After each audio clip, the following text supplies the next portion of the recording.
नमस्कार मंडळी, मी प्रणव जडे. आजच्या भागात आपले खूप खूप स्वागत. आजचा श्लोक भाग 11 ऐकूयात. जनी सर्व सुखी असा कोण आहे, विचारे मना तुझी शोधून पाहे. मनात वांछिले पूर्व संचित केले, तया सारिखे भोगणे प्राप्त झाले. अर्थ: समर्थ म्हणतात, जगात सर्व प्रकारचे सुख प्राप्त असणारा असा कुठलाच मनुष्य नाही.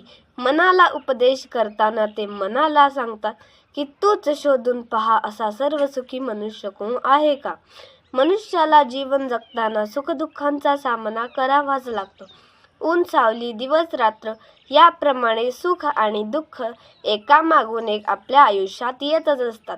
आपल्याच पूर्वसंचिताचे फलित म्हणून या जन्मी आपल्याला दुःख भोगावेच लागते.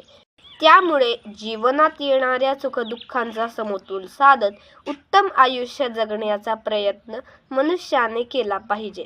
जय जय रघुवीर समर्थ. आजचा श्लोक आणि त्याचा अर्थ आपण सर्वांना नक्की आवडला असेल, समजला असेल अशी आशा करतो. तर माझ्या चॅनलला लाईक, शेअर आणि सबस्क्राईब नक्की करा. धन्यवाद.